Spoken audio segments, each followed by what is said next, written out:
Fabrice Ntompa Ilunga est l'invité du journal, à qui j'ai dit merci d'avoir répondu à notre invitation. Merci beaucoup pour l'invitation.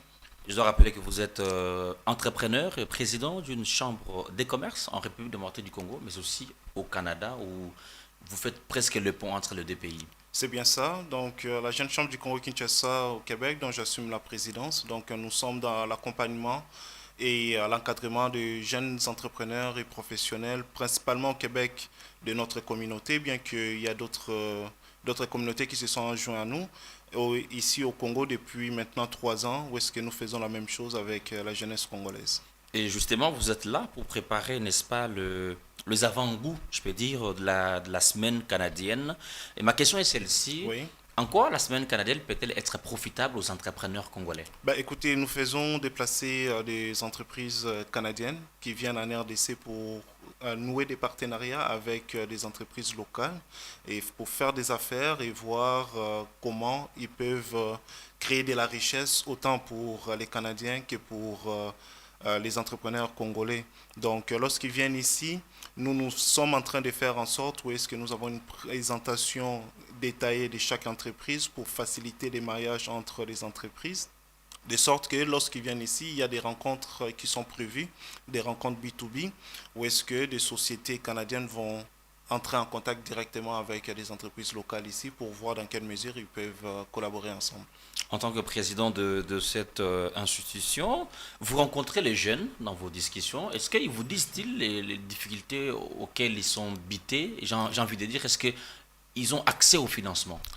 Bon, en fait, le problème de financement, c'est un problème récurrent au niveau de la RDC. Il y a beaucoup de personnes qui parlent de ça, mais nous, dans le travail que nous faisons, nous sensibilisons la jeunesse congolaise, les entrepreneurs congolais, à ce que de ne pas trop focuser sur le financement dans un premier temps. Il faut d'abord trouver une bonne idée business qui répond à un besoin réel sur les marchés.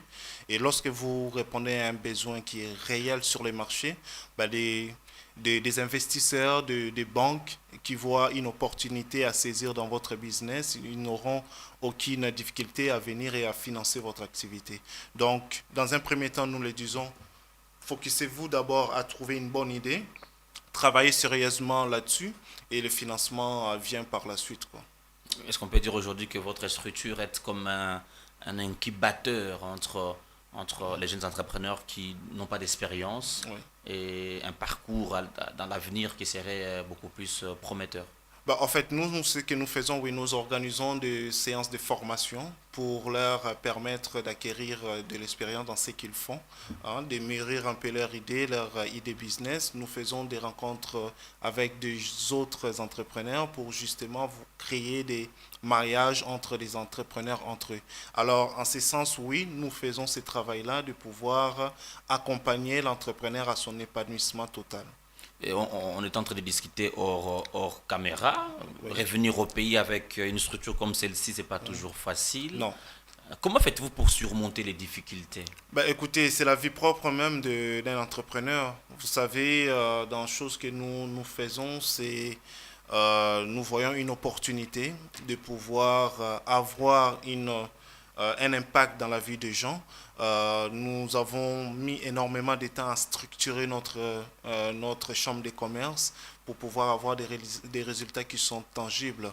Alors, malgré les difficultés qu'on a rencontrées sur les terrains, nous avons quand même trouvé des façons de pouvoir les contourner à travers, entre autres, nos membres qui nous supportent énormément, mais nous avons aussi quelques mentors qui nous aident à rentrer là où il faut rentrer pour passer certains messages, mais aussi je dirais dans l'ensemble, hein, il y a aussi des paliers de gouvernement qui commencent à nous soutenir dans nos affaires, dans ce que nous faisons. Et bon, voilà, malgré les difficultés que nous avons rencontrées, là maintenant, je dirais que les choses sont en train de se mettre en place, quoi. Alors, au mois d'août, votre chambre de commerce va totaliser 6 ans d'existence. C'est bien ça. Un mot par rapport à ça?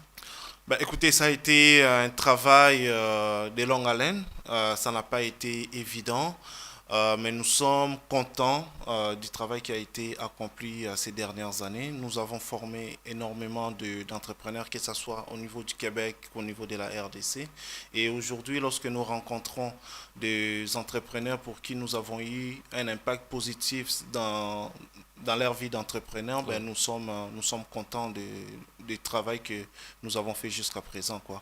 Et à travers la Chambre de commerce, pardon, la mission économique que nous sommes en train d'organiser au mois de juin, ça va se passer du 21 au 24 juin prochain au Pullman. Ben, c'est le résultat de tout ce travail-là que nous avons fait ces 6 dernières années et nous sommes contents d'en arriver là aujourd'hui. Et justement, ma question, presque la dernière, avant de clore cet entretien, quelles sont les conditions pour accéder, n'est-ce pas, à participer à cette grande activité de la première édition de vos activités? La participation, elle est gratuite, donc c'est ouvert à tous. Toutefois, nous avons des stands, nous avons des rencontres B2B. Là, il y a des frais qui sont exigés par rapport à ça. Ouais. Mais pour participer au panel de discussion, pour rencontrer différentes personnes qui vont être dans la salle, il n'y a pas de frais, c'est totalement libre d'accès à tous. Est-ce que vous avez une adresse sur Kinshasa? Est-ce que vous avez sûrement un contact afin de permettre à nos téléspectateurs qui nous suivent de vous contacter? Oui, bah, en fait, notre bureau, c'est au 19 Lusambo. C'est à Kitambo Vélodrome, non loin du stade Vélodrome. Notre numéro de téléphone, c'est le 082 72 94 007. Voilà, ça va être la fin de cet entretien, mesdames et messieurs. Il est important d'entreprendre. Henri Hindou, je vous fixe rendez-vous au prochain rendez-vous de l'actualité.